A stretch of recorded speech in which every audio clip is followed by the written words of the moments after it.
Bueno, ahorita vamos a ver, vamos a iniciar de nuevo. Y vamos a hablar de lo que es una partícula en movimiento circular uniforme. Me dice que ocurre cuando nosotros tenemos una rapidez constante v.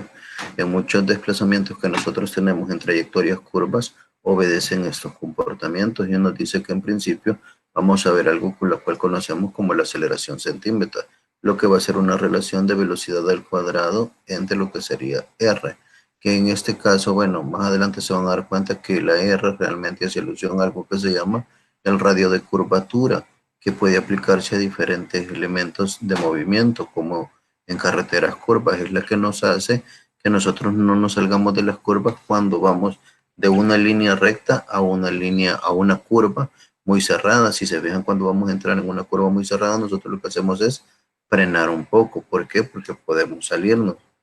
Bueno, luego vemos que en muchas situaciones es conveniente describir un movimiento de una partícula, en este caso en términos del periodo, y me dice que para poder utilizar una relación en términos del periodo, de lo que nos vamos a auxiliar nosotros realmente es de aquella eh, definición que nosotros tenemos de lo que es una sección de cuerda. Y la sección de cuerda está definida por lo que es R por teta, que es lo que aparece en la parte del numerador de lo que es la ecuación que aquí tenemos. Esta parte de acá, este es la longitud de cuerda o de arco que le llaman, y está definida por la ecuación R por teta. Entonces, si hablamos de una vuelta completa, estaríamos hablando de 360 grados o 2pi. Así es como entonces ahora al tiempo se le va a conocer como esa T mayúscula, va a tener unidades de segundos. Entonces, al ya verificar y expresar esto, nos queda una ecuación que nos dice que la velocidad, que es constante, va a ser igual a 2pi por r, perdón, lo que es la parte del periodo al despejar. Bueno, primero la velocidad, 2pi por r entre lo que sería el periodo, pero si quiero conocer el periodo, simplemente hago un despeje, o en este caso, si se fijan, por estar en el denominador y no tener nada más que despejar v, simplemente se intercambian. El que está dividiendo a multiplicar y el que está multiplicando a dividir. Luego vemos que el inverso del periodo es otra relación que se llama la razón de rotación, que nosotros también la conocemos como velocidad angular y se simboliza con el símbolo omega, y se dice que es una relación que va a tener o va a ser igual a 2pi o una vuelta completa entre lo que sería el tiempo que nosotros nos tardamos ahí o el periodo, donde nos dice que esta va a tener dos formas de expresarse, ya sea en radianes sobre segundo o simplemente en segundos a la menos uno. Si sustituimos en esa ecuación lo que es el periodo que teníamos establecido como 2πr entre v, vamos a verificar que se simplifican los elementos de 2pi que están en ambas ecuaciones, quedándonos una relación directa que solamente nos asocia lo que es la velocidad y lo que es el radio. Y de ahí una ecuación que posiblemente se las presentaron en algún momento, que nos decía que la velocidad se puede definir en términos de lo que es la velocidad angular y lo que es el radio sobre el cual se vayan desplazando los elementos. Así que ahora podemos verificar nosotros que tenemos una ecuación más para podernos auxiliar. Si se fijan, la velocidad la puedo conocer a partir de lo que es este movimiento circular con la relación del periodo, y la puedo conocer con lo que sería la relación de velocidad angular y lo que es el radio que tengamos en esa ocasión. Así que si puedo describir la velocidad en términos de velocidad angular y de radio, también puedo hacer de la aceleración centrípeta que se me pueda expresar en términos de esa velocidad angular y el radio.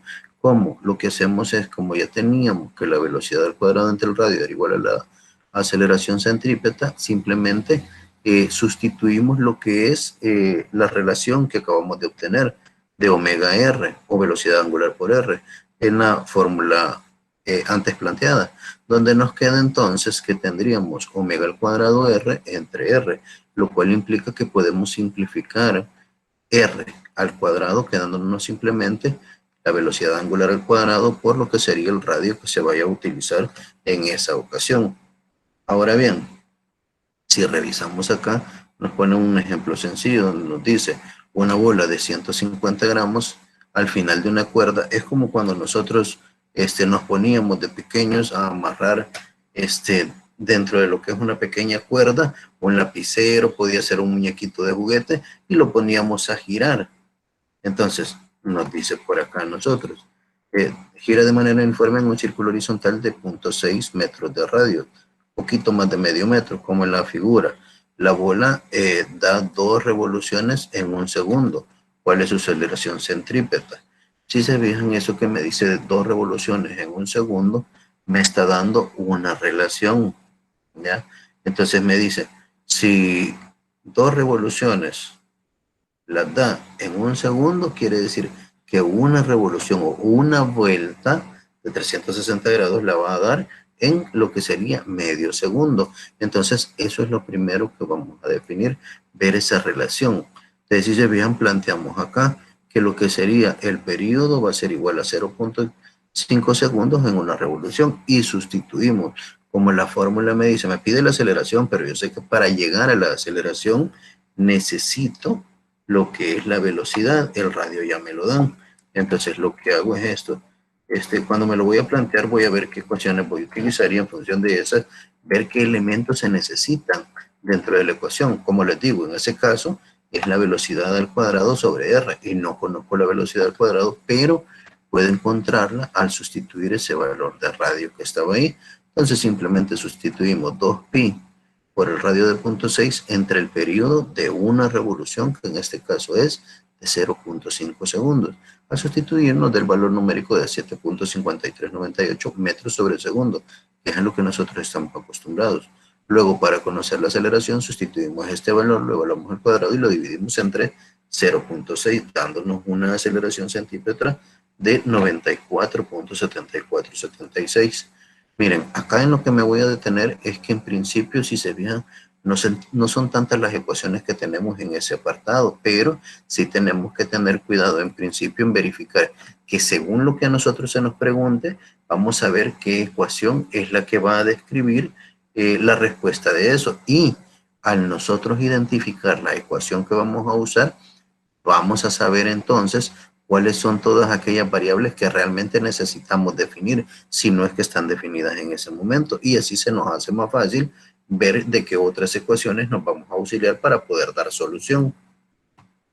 En el siguiente ejemplo nos dice, si el periodo de la órbita de la Tierra se sabe que es un año y el radio de la órbita de la Tierra alrededor del Sol es 1.496 por 10 a la 11 metros, ¿cuál es la aceleración centrípeta de la Tierra, media de la Tierra, que se mueve en su órbita del Sol? ¿Y cuál es la rapidez angular de la Tierra en su órbita alrededor del Sol? Aquí ya nos dio 2 cuestionamientos.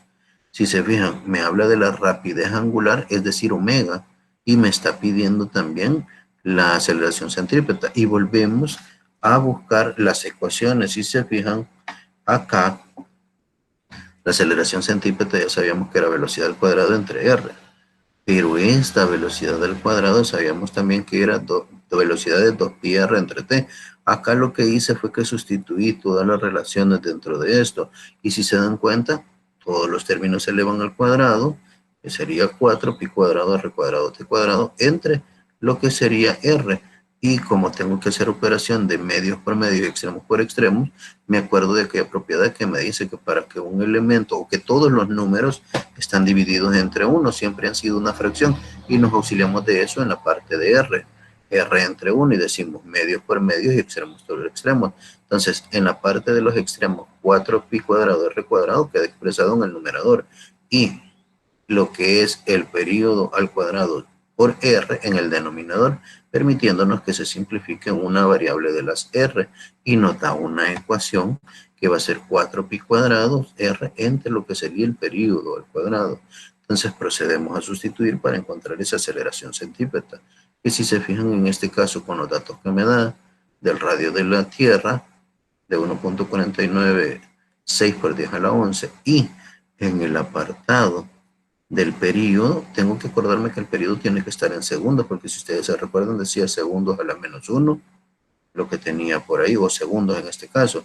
Entonces voy de nuevo a una regla de conversión, un año que tiene 365 días, simplifico la variable años, luego 365 días por 24 horas, que es un día, simplifico la variable días, luego horas, una hora que tiene 60 minutos, simplificamos, y un minuto que tiene 60 segundos, para que al final hacemos la conversión de año a segundos y elevamos al cuadrado ese valor numérico, quedándonos entonces en las relaciones un valor numérico de 0.00593 metros sobre segundo cuadrado, dando respuesta a lo que sería el primer apartado, pero luego me pide la velocidad angular, y si se recuerdan, dijimos que esa aceleración centrípeta también la podíamos expresar como la velocidad angular al cuadrado por el radio. Y ya que nosotros encontramos la aceleración centrípeta, lo único que hacemos es efectuar un proceso de despeje, donde nos quedaría la aceleración centrípeta entre el radio, pero como todavía tendría omega al cuadrado, entonces me dice que le saco raíz cuadrada a ambos lados y nos quedaría la raíz cuadrada de la aceleración centrípeta entre el radio, y sería igual a omega, con un valor de 1.9924 por 10 a la -7 radianes sobre segundo.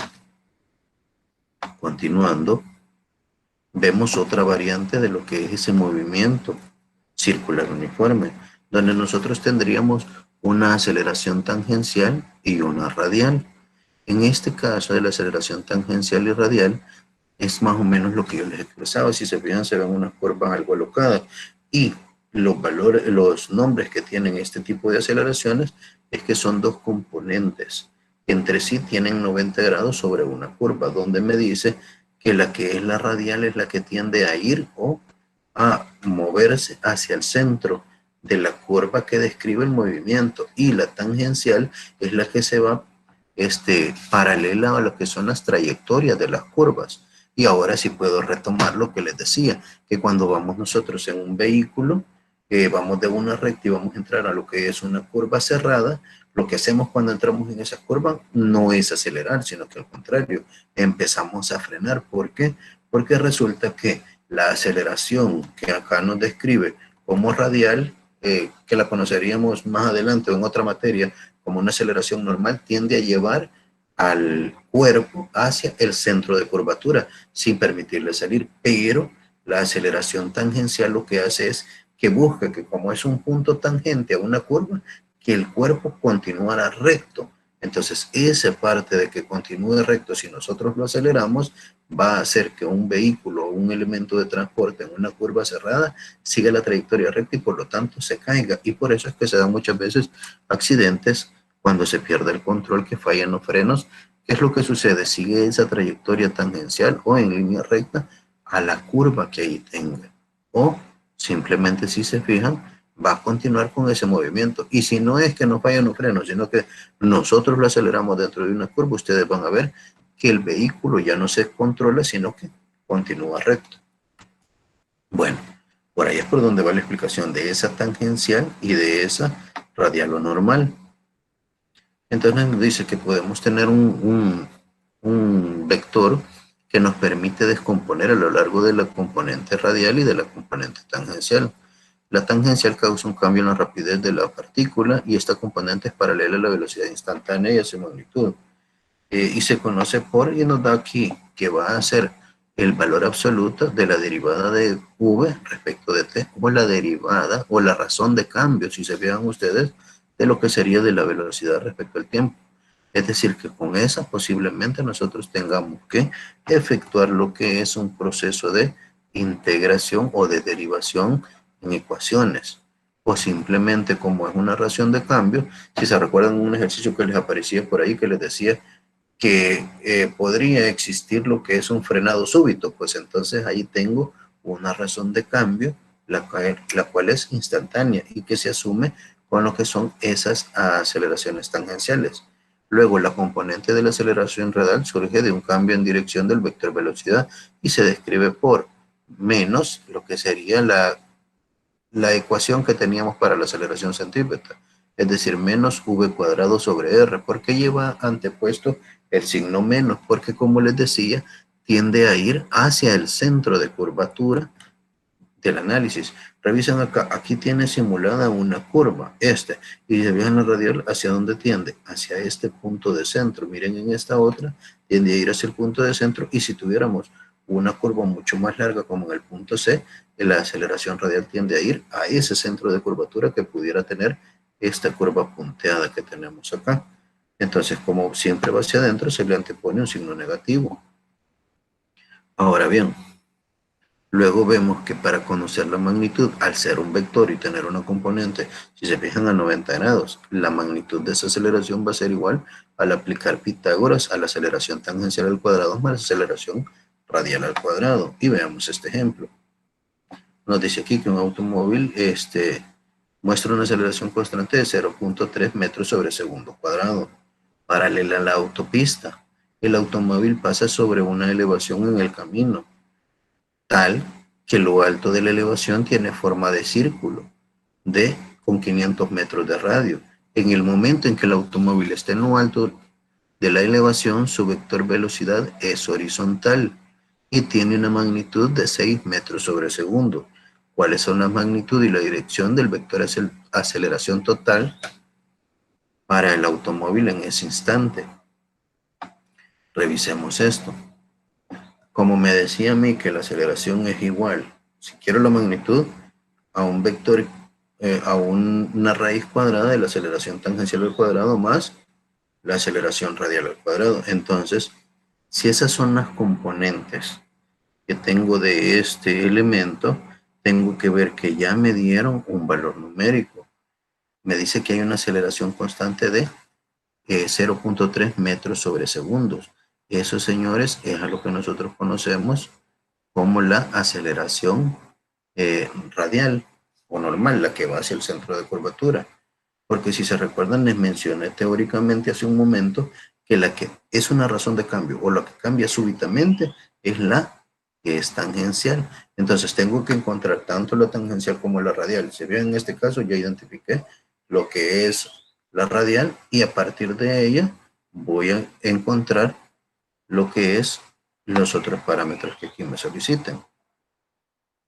Si se fijan, como me daba ya lo que era un valor numérico de 6 metros sobre segundos, podemos ver acá y sustituir. Me dice que voy a tener un valor, vamos a ver, me decía aquí, la automática electrónica es paralela a la, perdón, revisen acá, en esto que dice por aquí, me dice en el enunciado, que esa de 0.3, vamos a ver por acá, 0.3 metros sobre segundo es paralela a la autopista. Entonces, al ser paralela a la autopista, tendría que seguir una trayectoria tangencial, que es lo que me describe a partir de esto que tenemos nosotros acá, miren. ¿Ya? Y si eso es cierto, entonces nos falta la radial. Y por eso es que nos dan la velocidad por acá y nos dan el radio de curvatura. Recordando que la radial es la velocidad al cuadrado entre área. Sería menos 6 metros sobre segundo al cuadrado sobre lo que es 500 metros de radio. Dando un valor, si se recuerdan, llevaba antepuesto un signo negativo porque tendría a ir al centro de curvatura. Un valor numérico de menos 0.072.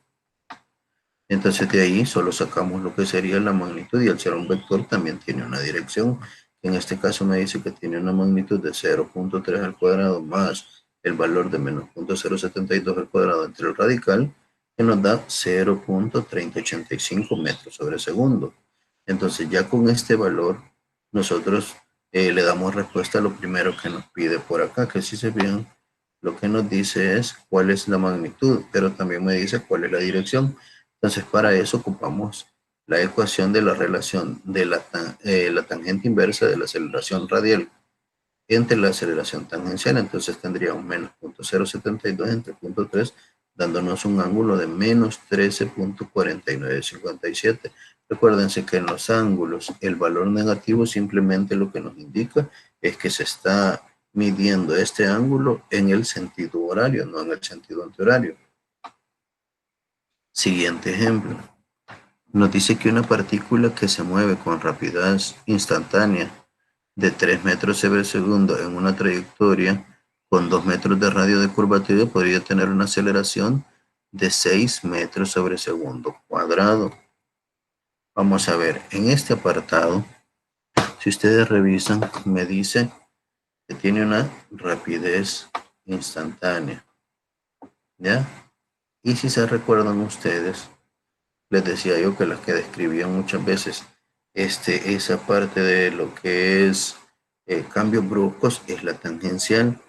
Entonces, si se fijan, esto que nos da acá sería la aceleración tangencial y nos da el valor de lo que sería la magnitud completa del vector. Ajá, podría tener una magnitud, una aceleración de 6 metros sobre segundo cuadrado de magnitud. Entonces, lo que me pide en principio es que nosotros encontremos lo que sería la aceleración radial. Entonces, para encontrar esa aceleración radial a partir de estos elementos que nos está dando por acá, bueno, para empezar, nosotros sustituimos lo que es en la ecuación la velocidad al cuadrado entre r, dándonos un valor numérico de 3 entre 2 metros, que es el radio de curvatura, y nos queda entonces lo que sería el valor numérico de lo que es 4.5 metros sobre segundo cuadrado. Fíjense, tenemos que tener cuidado con esto que tenemos acá, miren.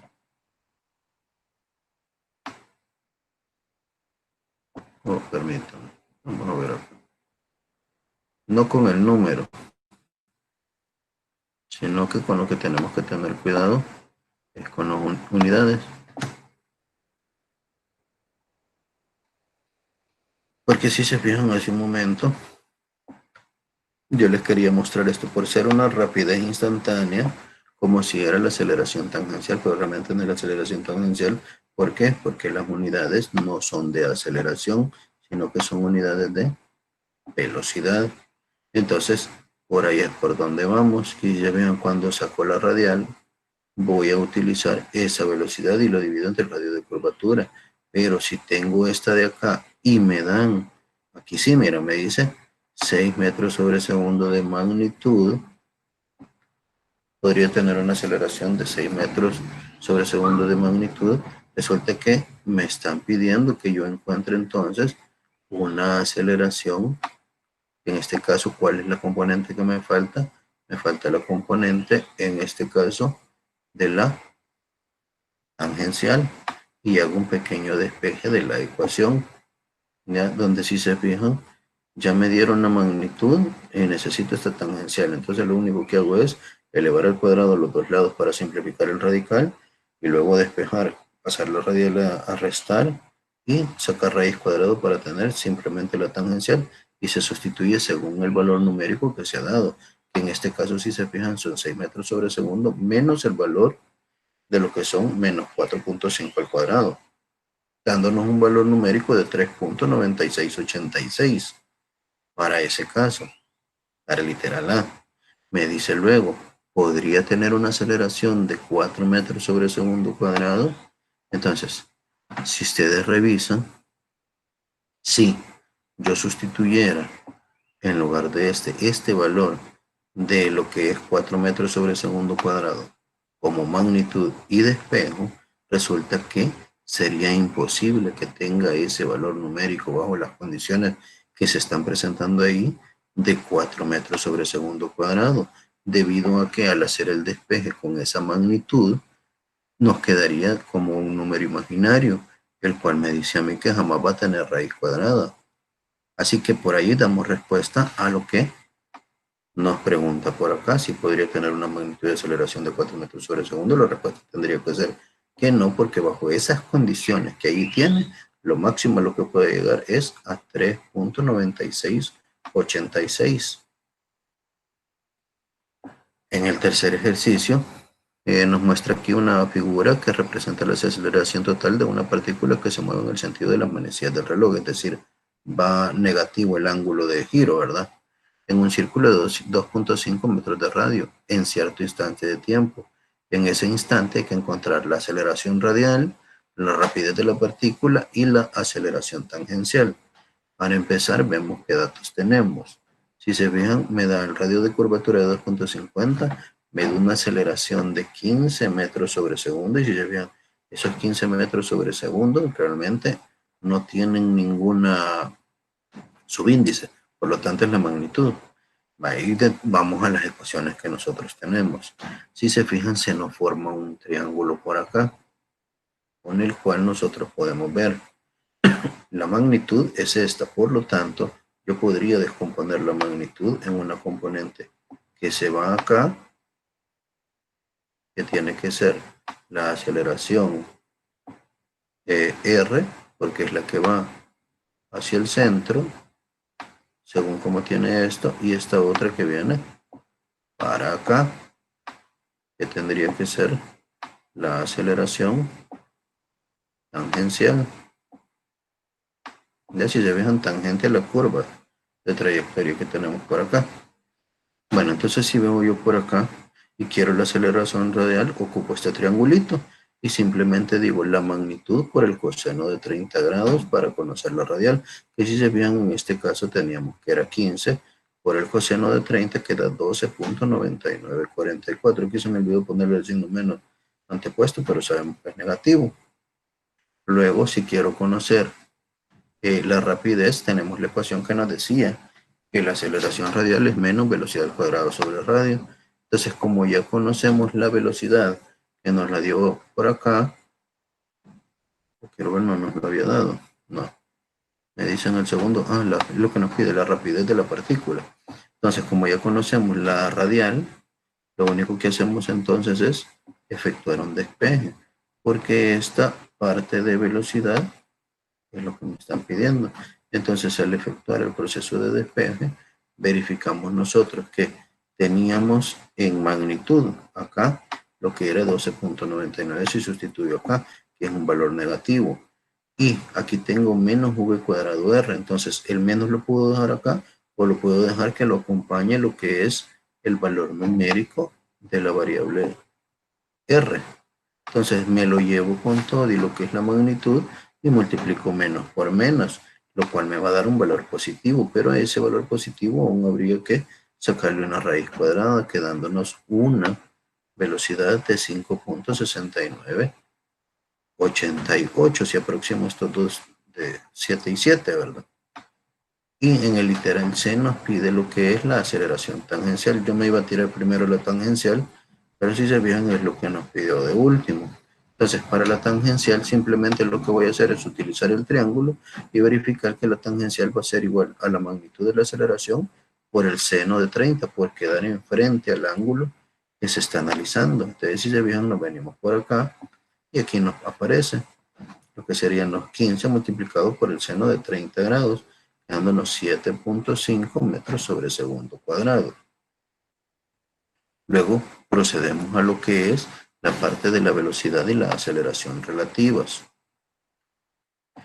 Miren, en la parte de relatividad realmente lo que nosotros tenemos que verificar es un elemento, porque pueden haber muchos puntos los cuales nos pueden hacer referencia, pero tenemos que agarrar uno para designar subíndices. Entonces me dice, cuando se determina la velocidad relativa, es frecuente cometer el error si se suman o restan las velocidades equivocadas. Por esta razón es conveniente dibujar un diagrama y hacer un cuidadoso proceso de etiquetado. Cada velocidad se etiqueta mediante dos subíndices. El primero se refiere al objeto y el segundo se refiere al marco de referencia. Entonces, si se fijan, vamos a ver por lo menos este bote que está acá, en este diagramita. Me dice sea v sub a la velocidad del bote respecto al agua.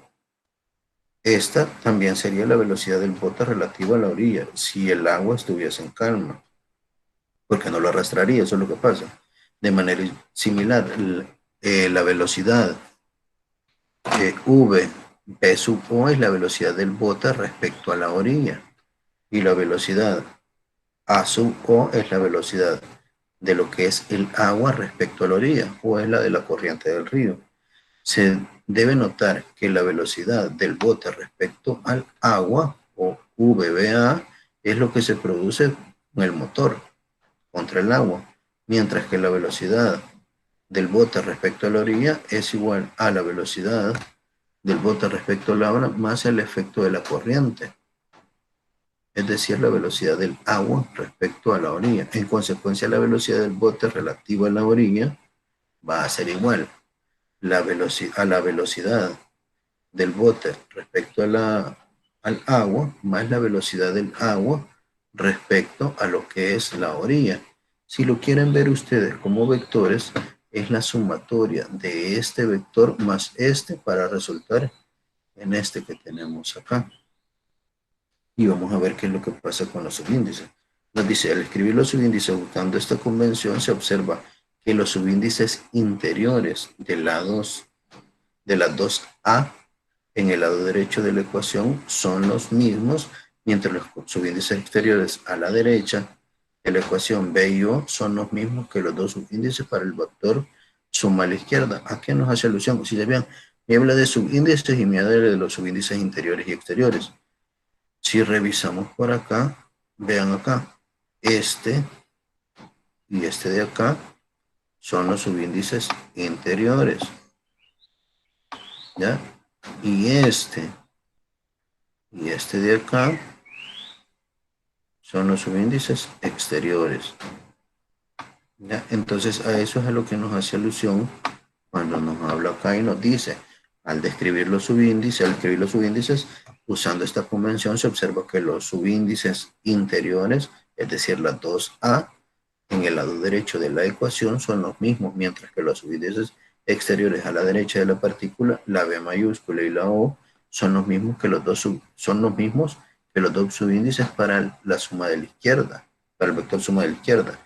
Si se sigue esta convención, el primer subíndice para el objeto y el segundo subíndice para el marco de referencia, ¿ya? Se puede escribir la ecuación correcta en relación a la velocidad en diferentes marcos de referencia. Y empezamos por acá con un ejemplo respecto a esto. La rapidez de un bote en aguas tranquilas es V de V dado A, o velocidad del bote respecto al agua, de 1.85 metros sobre segundo.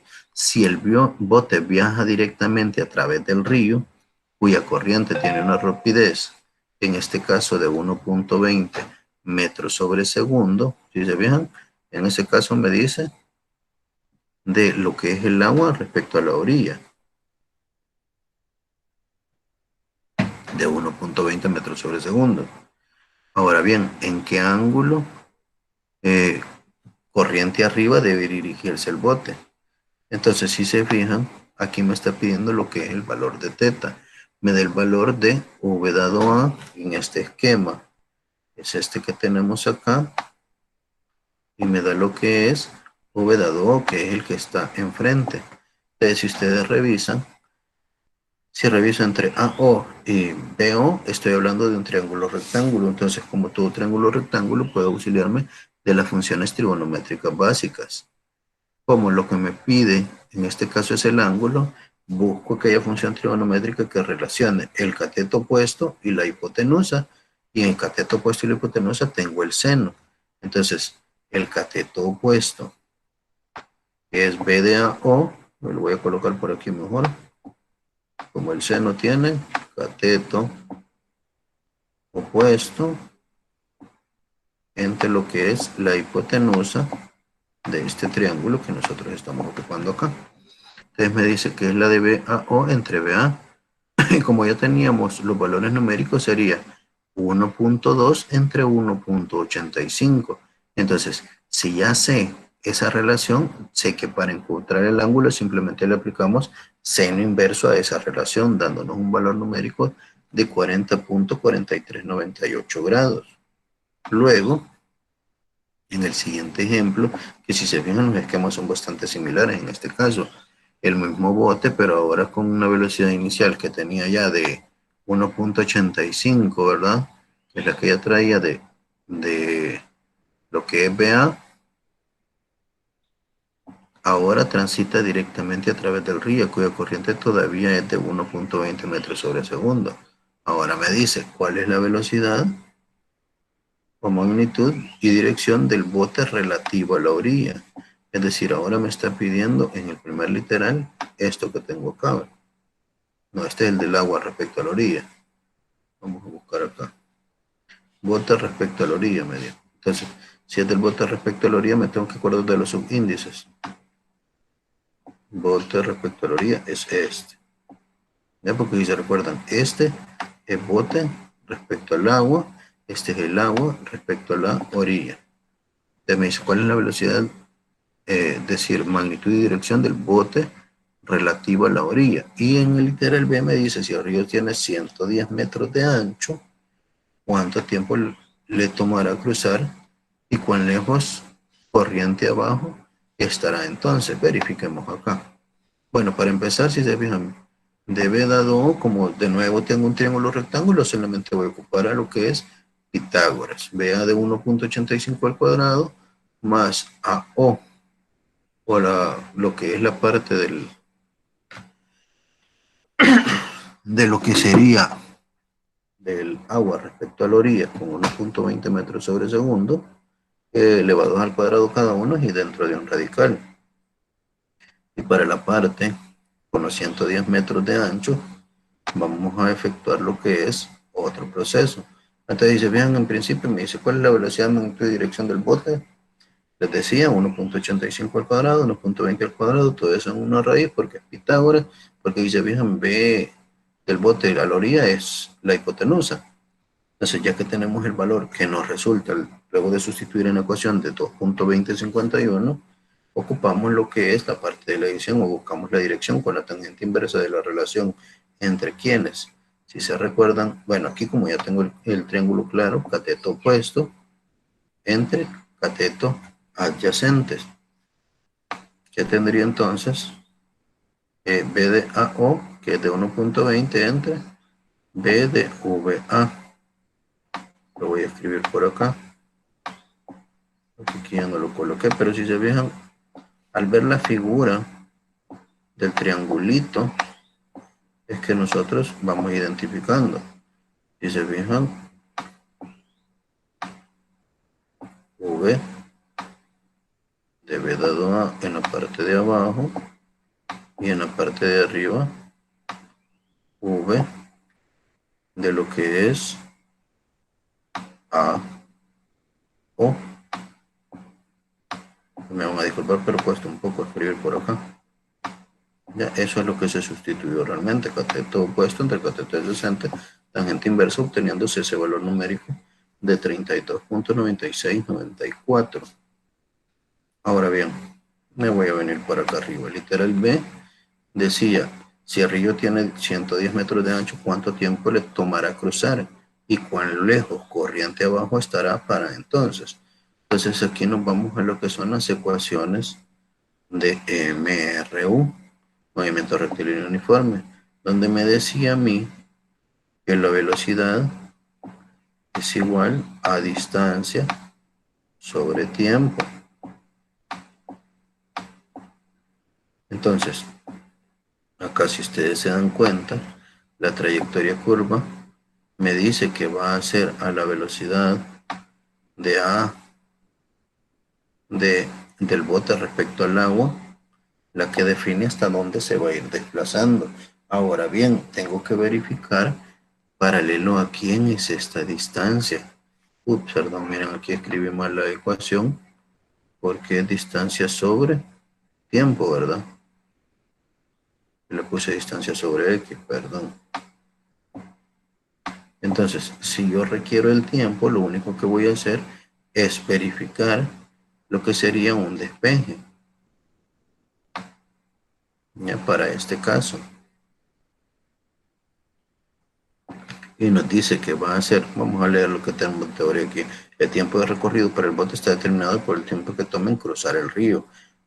Dado que el ancho del río es de 110 metros, es posible utilizar el componente o la componente de velocidad en la dirección de lo que sería en este caso V de A o del bote respecto del agua entre la distancia sobre el tiempo. Entonces tendríamos 1.85 metros sobre segundo, que es la velocidad del bote respecto al agua, porque es el que lo mueve, en lo que sería la relación de 110 metros de ancho entre el tiempo y de ahí despejamos. 110 entre 1.85 que va a ser 59.4595. Quiero que vean por qué se ocupó B dado A, porque el ancho del río va a ser este. Entonces, si este va a ser el ancho del río de 110 metros, para cruzarlo necesito ocupar lo que sería la trayectoria que va paralela a ese ancho del río para poder hacer alusión a lo que es la relación que tenemos acá. Dice, vean, una velocidad paralela a lo que es esa distancia que hay que recorrer. Ahora bien, para saber qué tan lejos estará corriente abajo, se debe usar el tiempo recién encontrado, pero con la relación de distancia y velocidad del bote respecto a la orilla. Veamos esto, como me dice, qué tan lejos estará corriente abajo. Si se fijan ustedes, cuando la corriente golpea el bote, hace que esta velocidad de VA se mueva. Entonces, ¿qué quiere decir? Que en el punto en el cual nosotros encontramos ese tiempo, lo va a desplazar y le va a dar un ángulo por acá. Entonces, ocupo el de la velocidad del bote respecto a la orilla para verificar qué tanto lo desplazó realmente de esa trayectoria que tenía en este caso. Y nos da una relación de 2.2051 multiplicado por 59.4595 segundos y nos da un valor o una magnitud de lo que es un 131.1141. Si se fijan ustedes, eran 110 metros. Quiere decir que en ese instante de 59.49 segundos, es decir, casi lo que sería un minuto, se han recorrido 21.1141 debido a lo que es la desviación que le da lo que es la corriente. A partir, si lo veo dimensionándolo desde un observador desde la orilla del río. Vamos a ver. Entonces, si se fijan hasta aquí, llegaríamos con lo que es el apartado de lo que es la parte de las velocidades en lo que es movimiento circular. Aún nos falta lo que es el apartado de fuerzas y de lo que es la primera ley de Newton. No sé si referente a esto que acabamos de ver hay alguna duda o paso a la siguiente temática. Ustedes me dicen.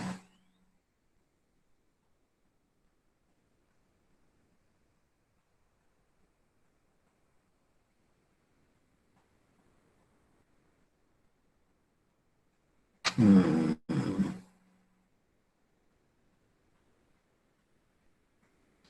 si se fija, me dicen en el movimiento circular no uniforme. No, este es movimiento circular uniforme. Solamente le agregaremos el signo negativo a la expresión de la componente radial. Si se fija, en efecto, yo lo que le decía, como la radial siempre va a tender a ir hacia el centro de curvatura, entonces por eso es que siempre lleva esa dirección.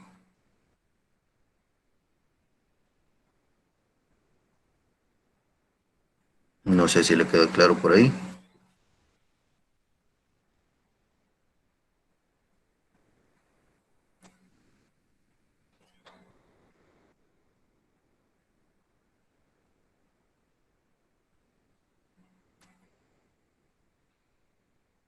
No sé si quedó claro por ahí.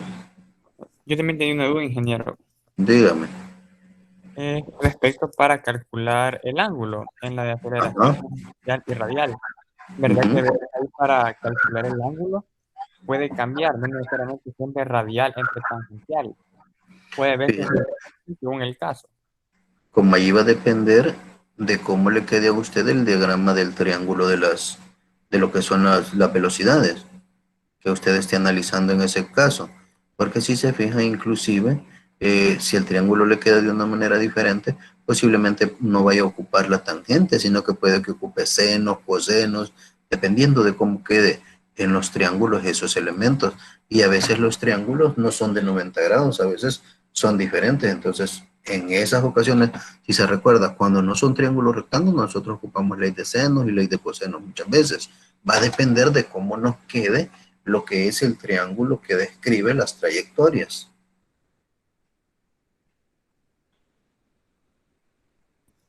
Sí, hoy sí, muchas gracias. Bueno, entonces continuamos con lo que es la parte de fuerza y la primera ley de Newton.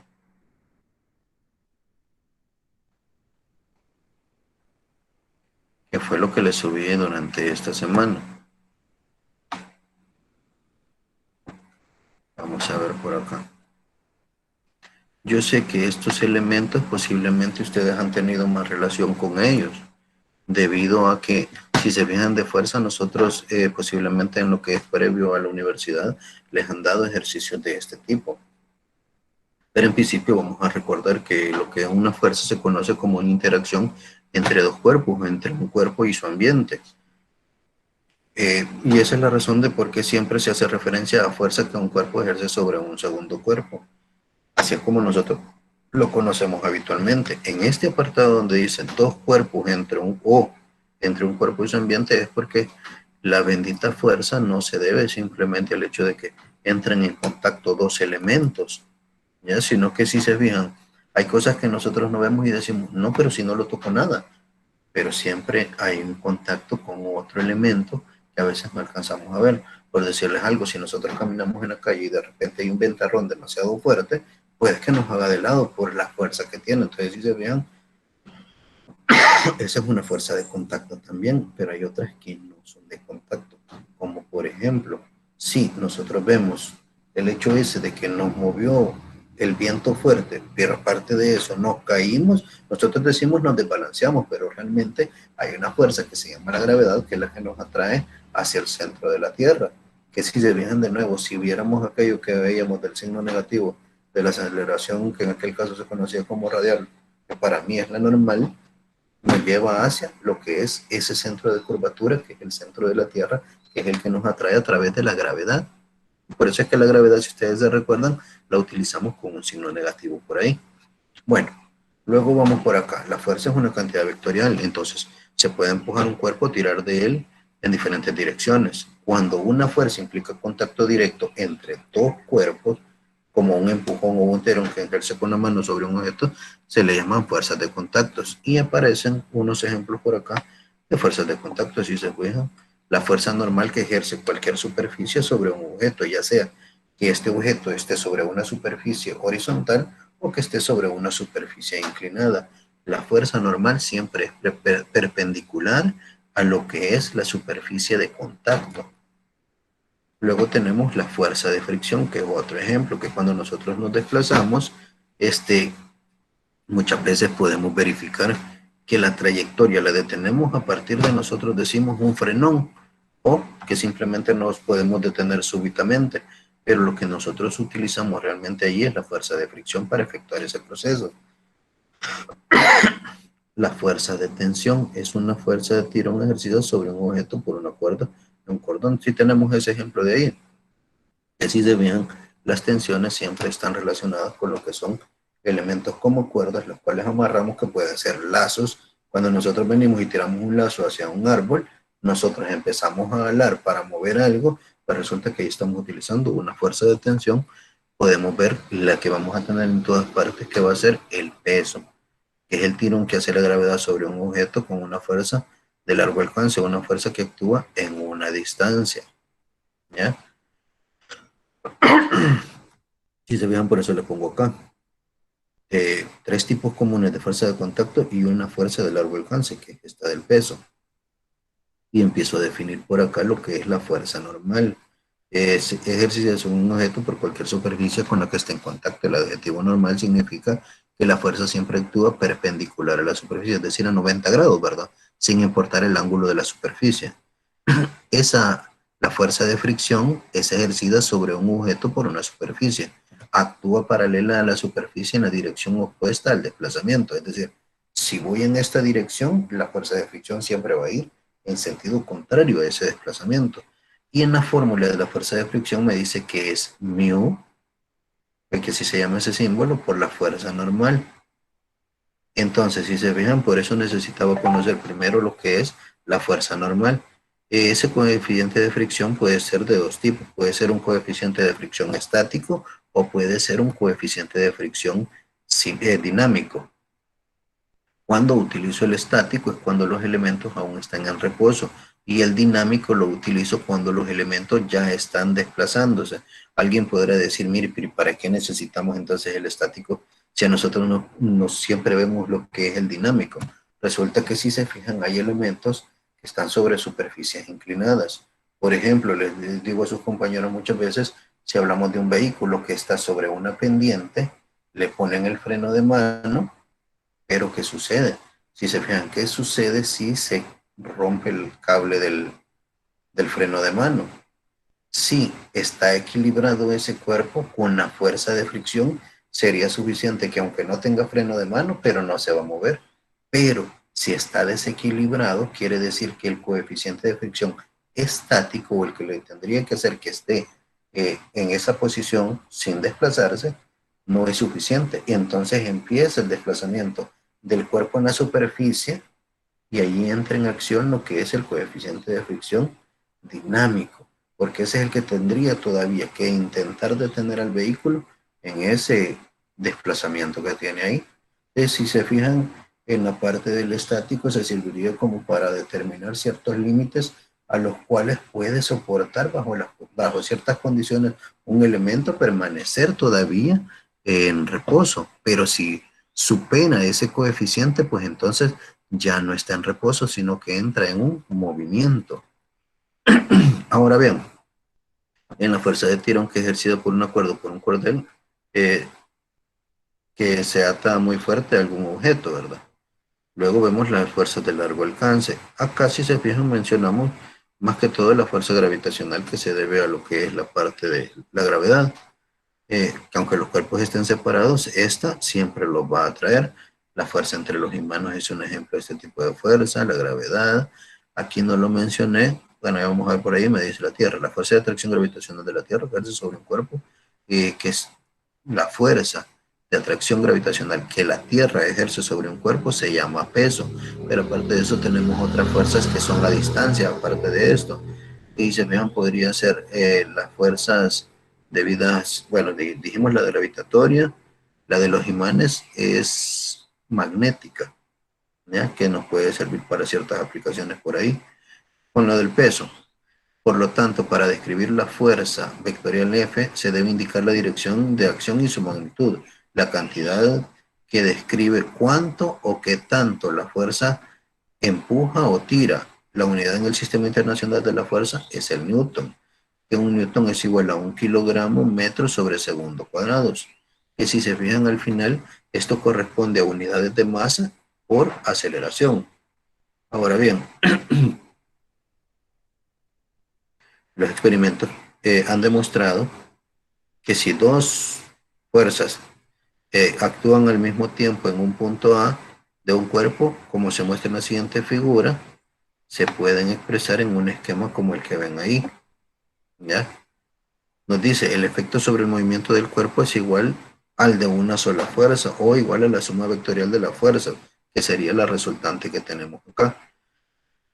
Si tenemos dos vectores nada más, inclusive si no están sobre el eje X y el eje Y los dos, podemos ocupar el paralelogramo y auxiliarnos de la ley de seno y ley de coseno, que no nos hemos metido hasta este momento en ello.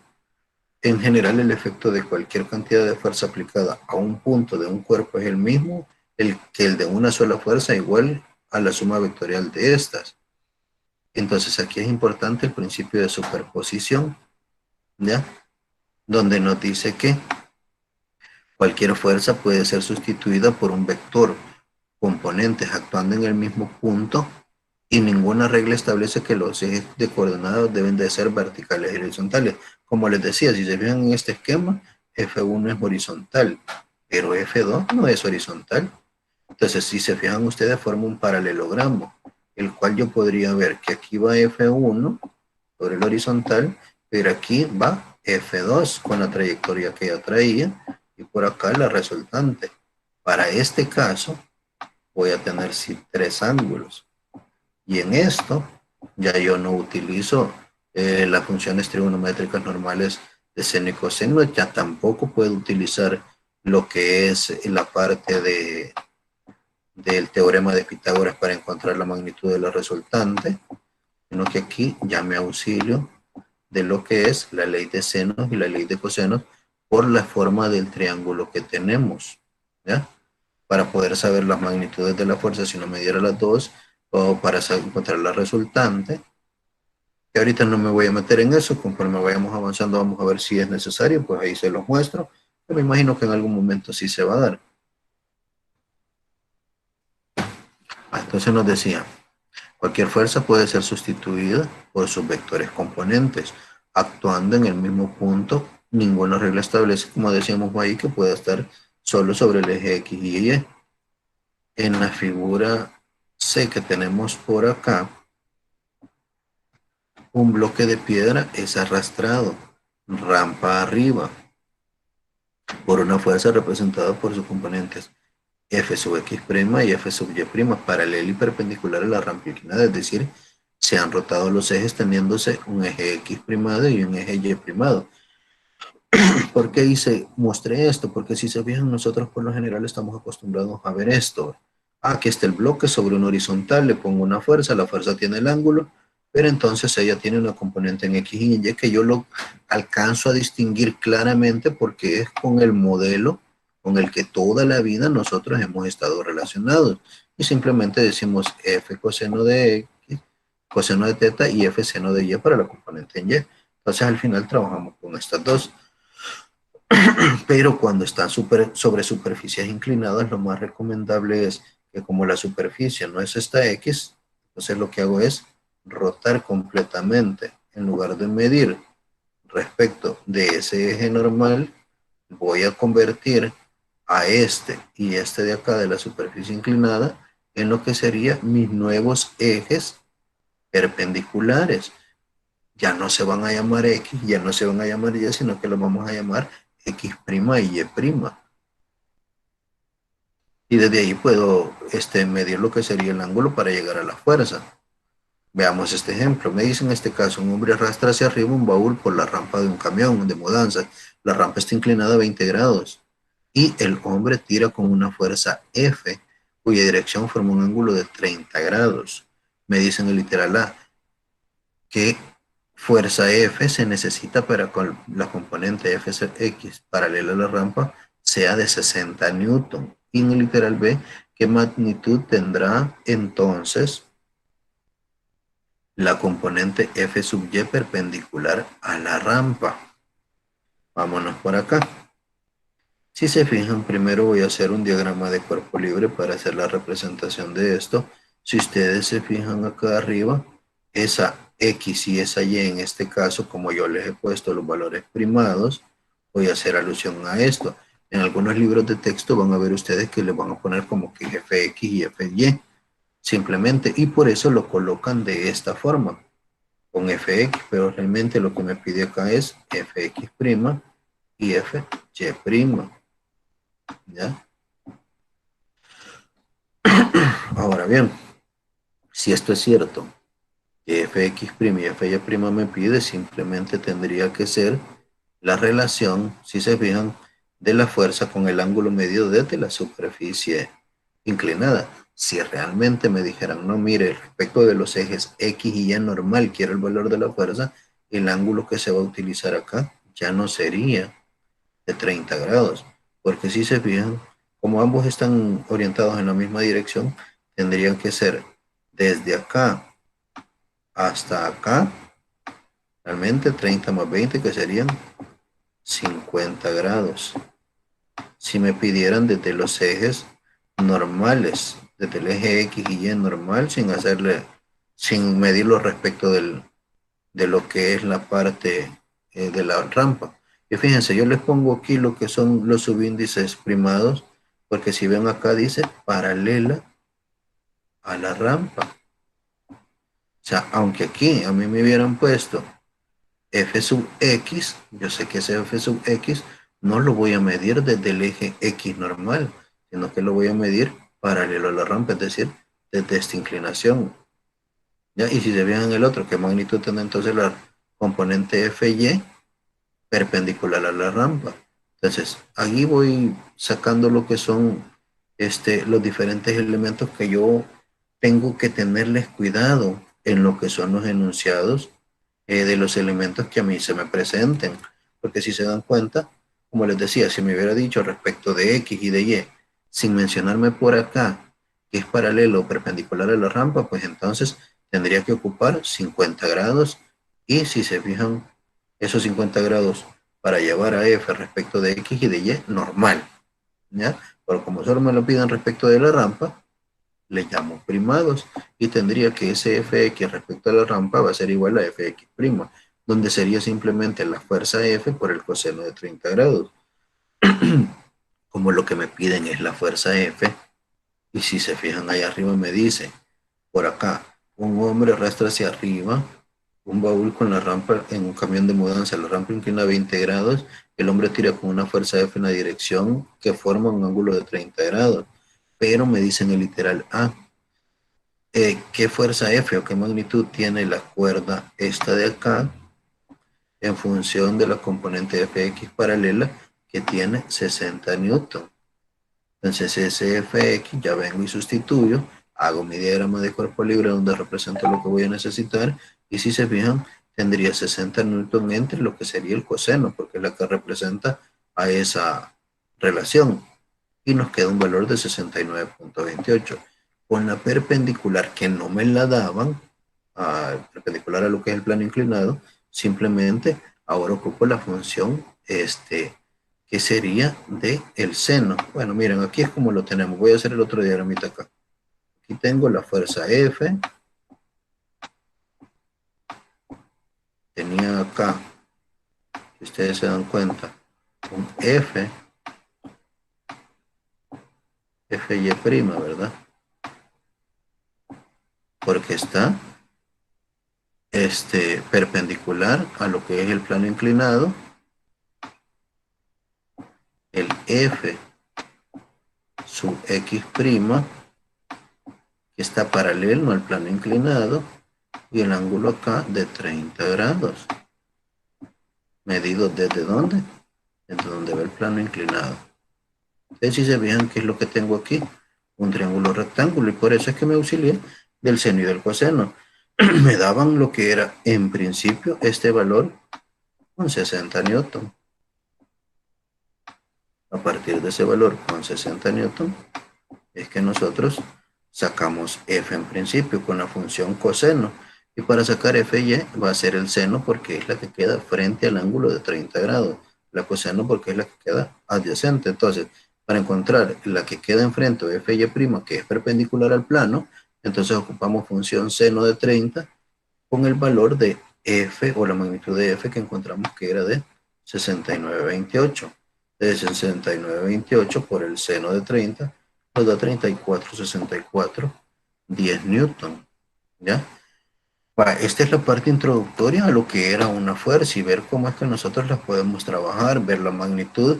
De hecho, aquí si se fijan, solamente les hablé de unidades, en este caso del sistema internacional, pero también podemos tener fuerzas que estén en el sistema europeo y en el sistema europeo la unidad de fuerza es la libra. Vamos a ver por acá.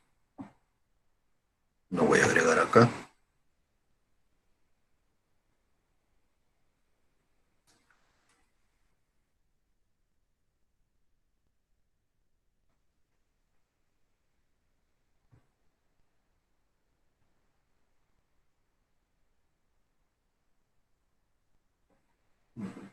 Mm,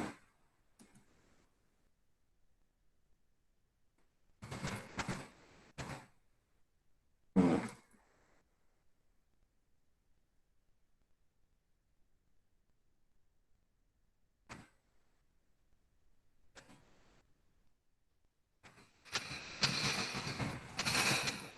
La unidad de fuerza en el sistema europeo es la libra.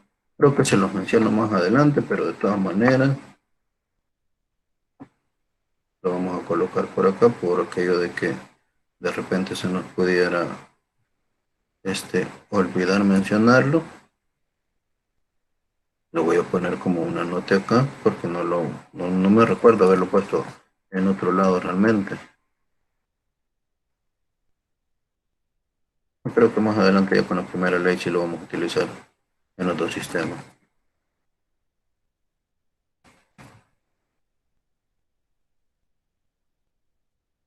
Que no se debe recordar, sino que se debe conocer la unidad de fuerza en el sistema europeo es la libra. Ese sistema europeo también se le conoce como el sistema americano. Con la primera ley de Newton y los marcos de inercia, me dice la primera ley de Newton, a veces es llamada la ley de la inercia, define como conjunto especial de marcos de referencia, llaman marcos inerciales. Un cuerpo sobre el que no actúa una fuerza neta se mueve con velocidad constante, que puede ser cero, y una aceleración cero, es decir, que permanece en reposo o en un movimiento constante. Si se fijan, esto se va a presentar cuando nosotros dijéramos que las condiciones son ideales y tenemos un elemento el cual lo metemos en un vacío.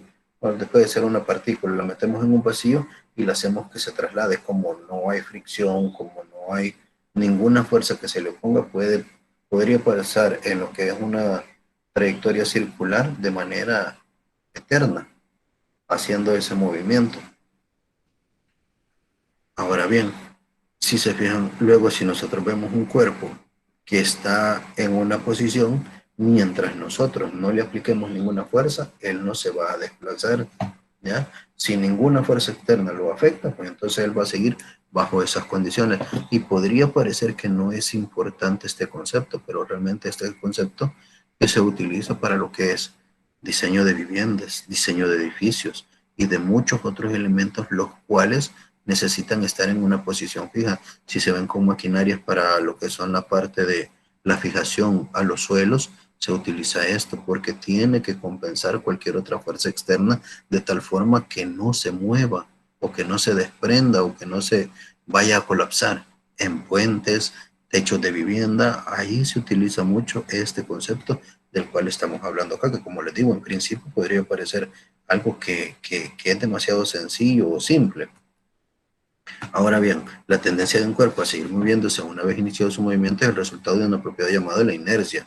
Así que otra forma de definir la primera ley de Newton es que en ausencia de fuerzas externas y cuando se ve desde un marco de referencia inercial, un objeto en reposo se mantiene en reposo y un objeto en movimiento continúa en movimiento con una velocidad constante. Y eso es con una velocidad constante en una línea recta.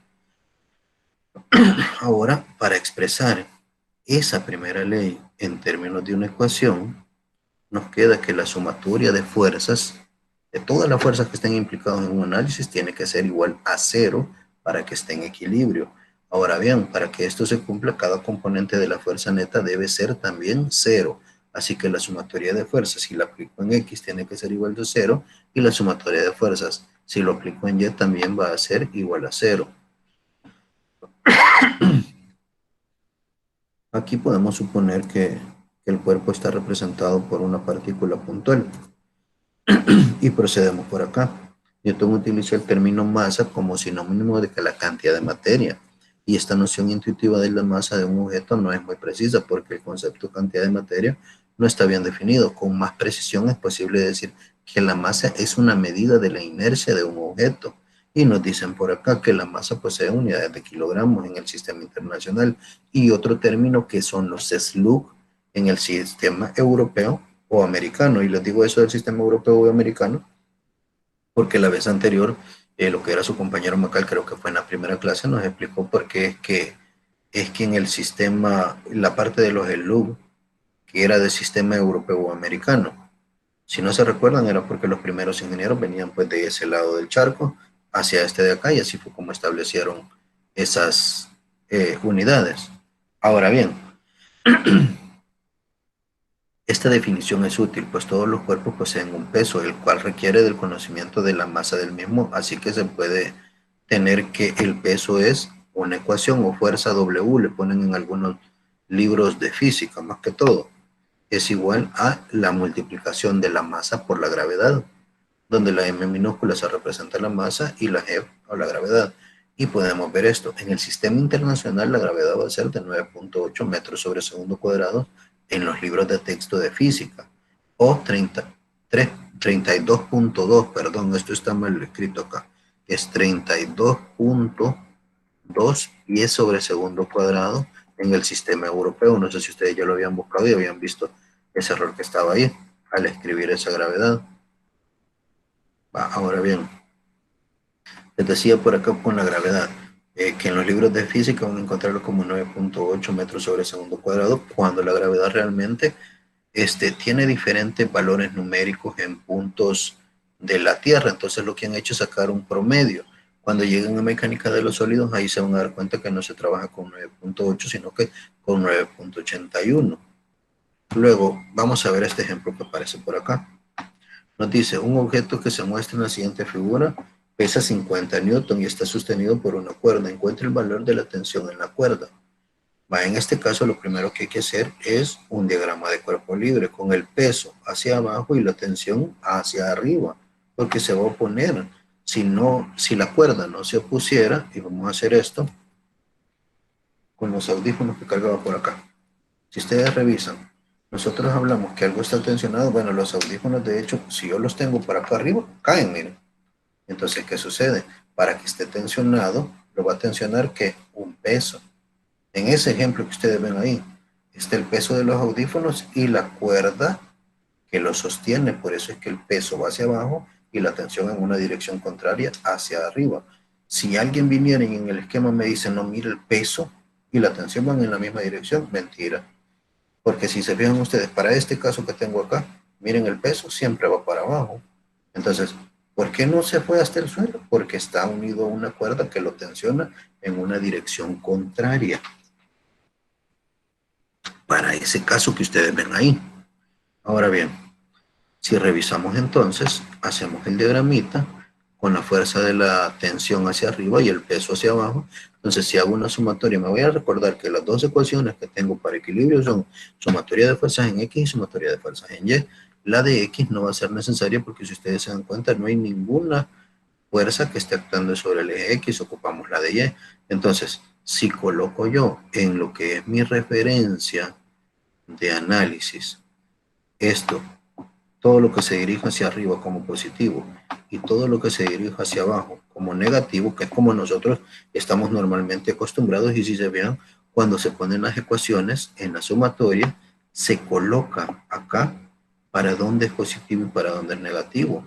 Para el momento de plantear las ecuaciones, ya aparezcan con los signos que le corresponden, y por eso es que aparece la fuerza de la tensión, o T mayúscula si le quisieran llamar así, menos el peso. Entonces simplemente se genera un despeje donde nos queda que la fuerza de tensión son 50 newton. El siguiente ejemplo, lo voy a poner a este acá, me dice que un amigo le ha dado un regalo especial, una caja que solo ella pesa 10 kilogramos de masa, con una sorpresa dentro de su interior. La caja está en reposo, en la superficie horizontal lisa, sin fricción de una mesa, como se muestra en la figura. Y creo que tengo que quitarle esto. Bueno, por cada literal le voy poniendo figura B y la otra figura C. Entonces, si se ven, me dicen el primer literal, determina el peso de la caja y la fuerza horizontal, la fuerza normal, perdón, y la fuerza normal ejercida sobre ella por la mesa. En principio, como acá, si se fijan, me dijo acá, ¿ve? Tengo que ver esto, las unidades. Fíjense bien. Me dice, un amigo le da un regalo especial de una caja de 10 kilogramos de masa con una sorpresa misteriosa interior. La caja está en reposo sobre la superficie horizontal. Cuando yo les estaba leyendo el enunciado, no me percaté y yo les dije que pesaba 10 kilogramos.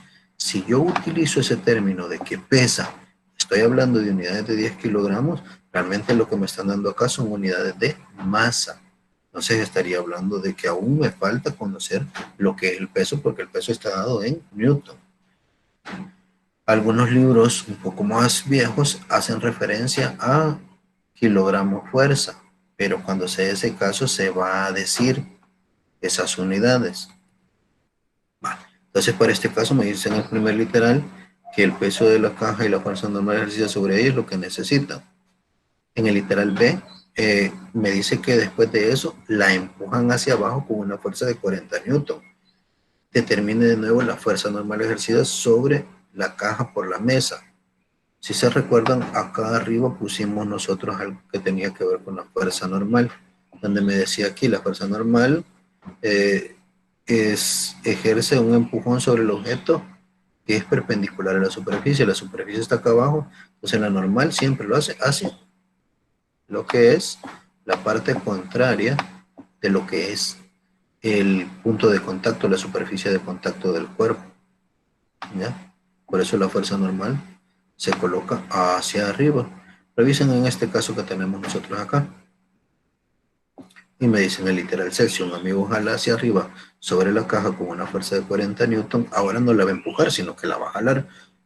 ¿Cuál es ahora la fuerza normal ejercida sobre la caja por la mesa? Es decir, cada uno de los elementos que aquí se mencionan es un caso diferente. Porque si se fijan para el primero, según esto está la caja acá, y la superficie sobre la cual la caja está colocada, y me dice por acá, si se fijan, el peso de la caja y la fuerza normal que ejerce sobre ella la mesa. Vale, de aquí, si este es el centro de la cajita, el peso siempre va a actuar hacia abajo. Y en el punto de contacto de la superficie, la fuerza normal va a estar acá, actuando hacia arriba. Y aquí tengo el peso. Este sería mi diagrama de cuerpo libre realmente que yo voy a tener acá, recordándome que lo que es el peso es igual a masa por gravedad. Entonces, si reviso ahora y hago la sumatoria de fuerzas, tendría en ese primer caso que solamente colocaron la caja y quieren saber cuánto es el peso de la caja y la fuerza normal que ejerce sobre la caja, lo que es la superficie de contacto en la que está ubicada, simplemente hacemos un despeje.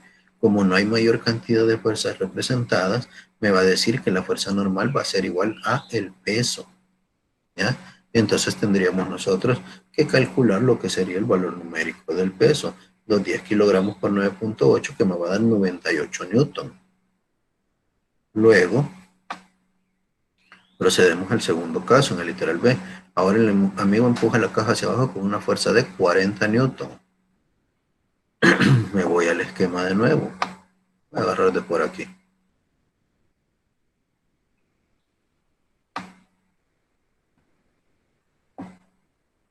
No lo agarro todo.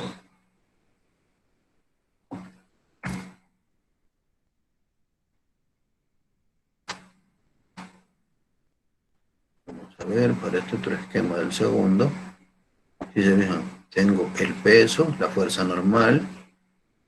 Voy a bajar de nuevo este, lo voy a mover un poquito para acá. Para ponerle que esto que estaba aquí arriba es su diagrama de cuerpo libre.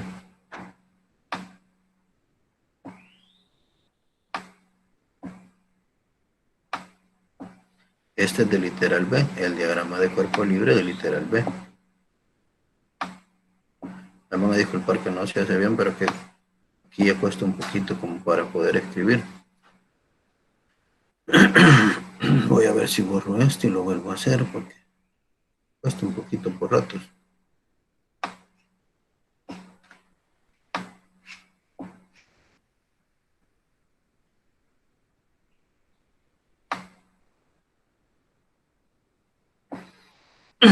En este otro caso, si se ve en el literal B, me dice, ahora un amigo empuja la caja hacia abajo con una fuerza de 40 newton. Es decir, la normal no dejó de existir, el peso de la caja no dejó de existir, sino que ahora se le agrega una fuerza por acá, que es igual a lo que son 40 newton.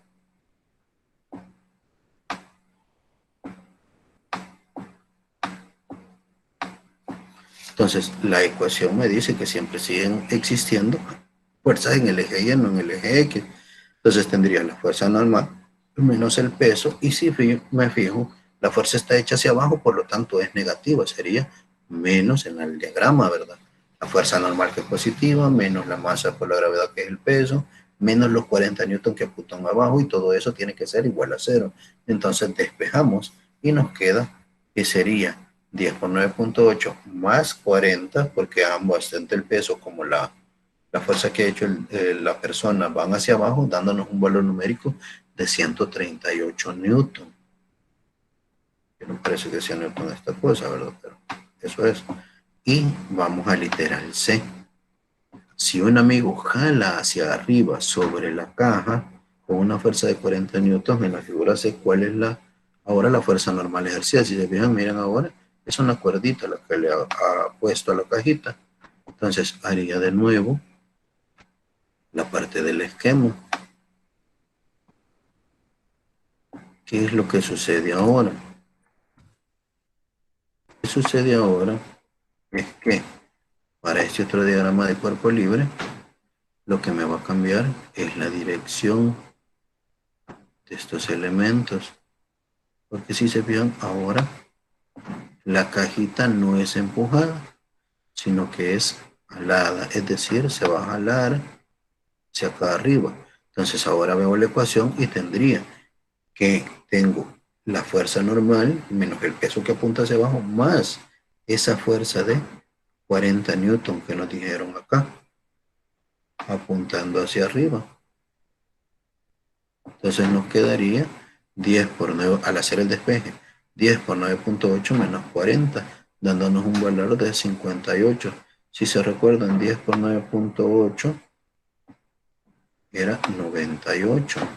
Y a esos 98, eso es lo que se le restan, los 40 en ese tercer caso, que nos da 58. En el segundo caso, eran 98 newton, ¿verdad? Más 40 newton que teníamos acá para poderlo irlo sacando. Y vamos con un tercer ejemplo por acá. Me dice, un saco de cemento de 325 newton de peso cuelga en equilibrio de 3 alambres como se muestra en esa figura. Vamos a seleccionar esto de acá y lo voy a colocar ahí arriba, porque no tiene que estar ahí abajo. Cada vez que movía lo de arriba, esto también se movía. Ahí está. Y esto no se los había quedado por ahí. Nos dice, lo primero que se debe hacer es generar el diagrama de cuerpo libre. Como yo sí me fijo acá, realmente tengo aquí abajo lo que es esa bolsa de cemento que me dice que tiene 325 newton de peso. Luego tengo dos ángulos, uno de 60 y uno de 40 con horizontal. Se supone que ese sistema está en equilibrio, entonces me dice que la sumatoria de todas las fuerzas en un punto determinado va a ser igual a cero. Si se fijan, puedo colocar como punto de análisis referencial donde se unen las tres cuerdas, ¿ya? Pero también tengo que ver que voy a tener acá un punto, que va acá, miren. Yo no sé si es el diagramita más abajo, pero aquí lo voy a colocar. Donde está la fuerza FG, le han puesto ahí, que es el peso realmente, que tiene 325 newton. Les digo que cuesta para escribir con estas cosas. Ahora ya voy a arreglar esto. Voy de nuevo.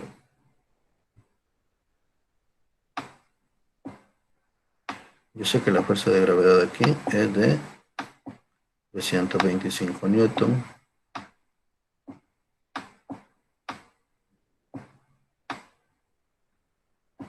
Y esta de acá es la tensión número 3. ¿Ya? Entonces yo tengo que ver automáticamente en ese punto qué es lo que sucedía por acá. Lo voy a poner aquí. Voy a trasladar como que fuera este diagramita, el que ocupamos aquí abajo. Miren, en este de acá. Es lo primero que planteo yo acá. Para esto, la tensión 3 es igual a el peso.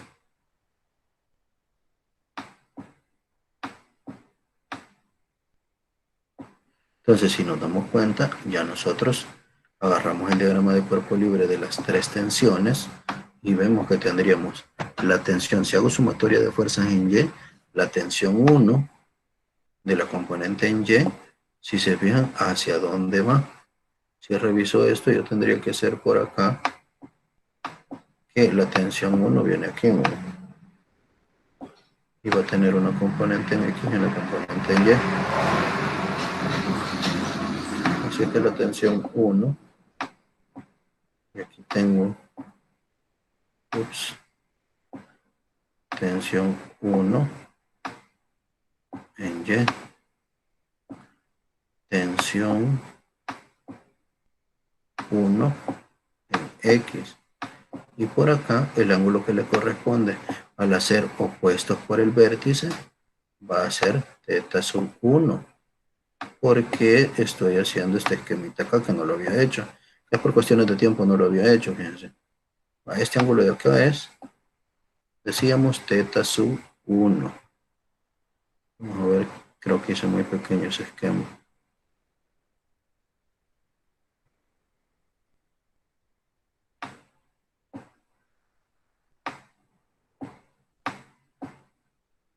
θ1 es el que está medido acá. Luego voy a hacer acá. El otro lo voy a hacer más grandecito porque si se vean me costó para meterlo del ángulo allá. Este otro está jalando para acá. ¿Por qué digo que está jalando para acá? Porque si la tensión 3 la puse hacia abajo, tiene que compensar con las otras. Aquí va a estar θ sub 2. Que igual lo puse acá porque si se vean, medido desde X para acá. Y este era medido desde X hacia acá. Este es en sentido horario y el otro es en sentido antihorario. Revisan acá. Aquí está medido este, mira. Desde X en sentido horario y el otro es de X en sentido antihorario. Aquí tengo la tensión 2. Ups.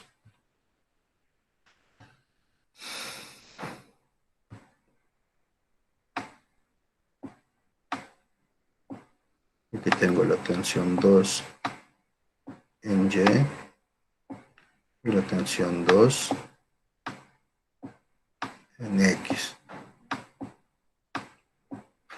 Entonces, si ustedes se dan cuenta, ya una vez yo tengo esos esquemas, veo que la sumatoria de fuerzas en Y me va a decir que va a ser la tensión 1 en Y. Voy a hacer bien esto con la parecida de X. Tensión 1 en Y la voy a encontrar como la tensión 1 por el seno de θ1.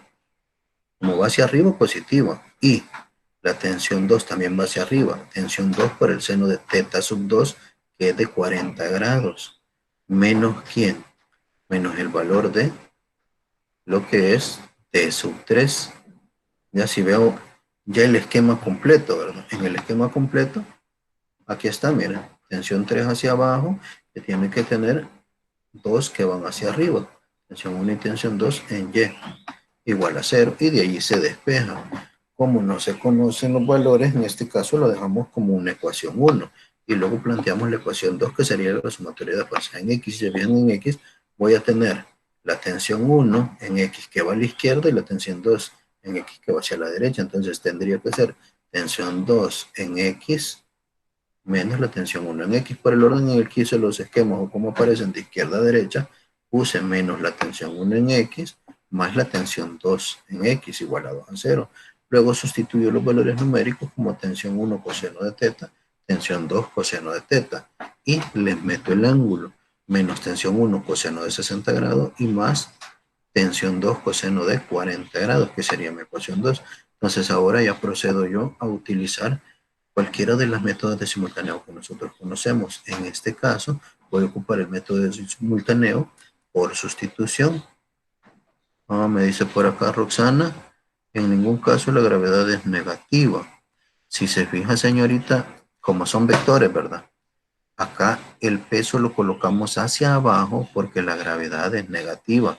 Aquí no le va a meter un signo a la gravedad, aquí le va a poner signo al vector según la dirección que ya lleva. ¿Sí? Y si se fijan, ese es el mismo problema que teníamos de tiro parabólico, caída libre, donde nosotros le queremos meter un signo a la gravedad, pero si se fijan ustedes, la gravedad va a tomar ese signo por la trayectoria que tenga. Entonces, si se fijan, si ven ahora aquí, ya ahora la gravedad solamente es una magnitud que se va a meter porque es una ecuación, ¿verdad? El peso es igual a masa por gravedad.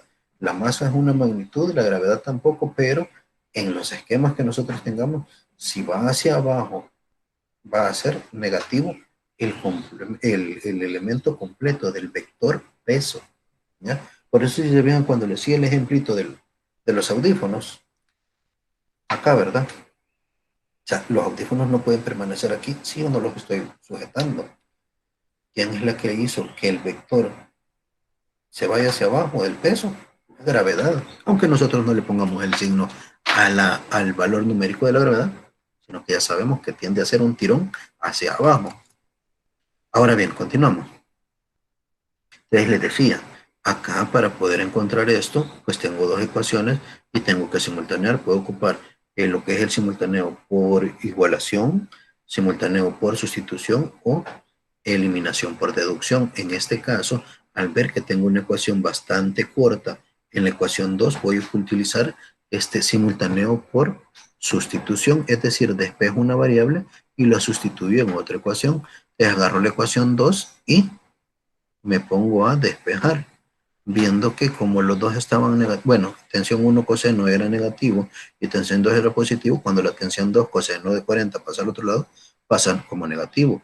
Y como necesito la tensión 1, que es la que voy a despejar ahorita, el coseno de 60 hago que se lleve al símbolo que multiplicaba a los dos, que es el coseno. Y voy a tener menos entre menos, que me va a dar más, y me va a dar tensión 2 coseno de 40 entre el coseno de 60, que va a ser mi ecuación número 3. Esa ecuación número 3 la sustituyo en lo que es la ecuación 1. Al sustituir en la ecuación 1, si se fijan, me va a quedar tensión 2 coseno de 40 entre coseno de 60 por seno de 60, más la tensión 2 seno de 40 menos 325. Para no trabajar ya tanto con el coseno y el seno, después de este paso, sustituyo lo que es los valores numéricos en calculadora. Lo que hice yo fue el coseno de 40 multiplicado por el seno de 60 y ese resultado dividirlo entre el coseno de 60, quedándome 1.3268 y este, como no tiene un valor numérico, es como la variable, queda t sub 2. Y en el segundo término, t sub 2 seno de 40, simplemente calculo el seno de 40, que era 0.6228 por la variable que es t sub 2. Y procedimos a lo que era la parte de el despeje. Y aquí si se fijan lo despejé y no quité el signo menos de acá. Igual a 325. Ya que tengo estos dos y se fijan con coeficientes y variables comunes, sumo nada más 1.3268 más 0.6228 t sub 2, quedándome 1.9496 t sub 2 igual a 325. Y en ese punto simplemente se hace un despeje de 325 entre 1.9496, dando un valor numérico de 166.7009 newtons. Si se fijan, ahí tengo la tensión número 1. Si quiero encontrar la tensión número 2, voy a sustituir entonces en la ecuación que yo ya había planteado para 1. Si se fijan, donde despejé que era T2 coseno de 40 y coseno de 60. Entonces me vengo acá, ya que tengo el valor numérico de T sub 2, que es 166.6009, sustituyo y me da el valor de 255.4006 newton. Y si se fijan por acá les pongo al final que les subí una guía ya por ahí en la plataforma, la cual va a ser para que ustedes practiquen. Y de hecho, en las evaluaciones, va a ser raro ahora que ya les saque ejercicios propios de la guía. ¿Por qué? Porque en la última evaluación que tuvimos, hubieron varios de sus compañeros, bueno, que me decían ahí que lo que ellos habían hecho estaba correcto, porque eran ejercicios de la guía y que realmente ellos habían llegado a la respuesta. Y a mí y a ninguno de ustedes tienen que interesarle el hecho simplemente de llegar a la respuesta, sino que el hecho de la comprensión que tengo que tener de estos términos, porque no va a ser esto que ustedes están viendo acá, no es solamente para esta asignatura, sino que es para las que continúan. Y si ustedes no afianzan bien estos conocimientos, van a tener mayor cantidad de problemas más adelante. En principio, entonces si se fijan ustedes, posiblemente les pongo de regalo voy a poner de regalo algún ejercicio de la guía, pero de ahí voy a buscar de otros lugares porque yo lo que necesito es que ustedes estudien. La guía es para que practiquen, ¿ya? Y para que ya no se presenten esos inconvenientes de que como era de la guía ya tengo la respuesta y como tengo la respuesta, como quiera que sea, voy a llegar a ella y me tiene que dar. Bueno, y me disculpo por las condiciones que nos dieron este día al principio. Voy a detener la grabación por acá.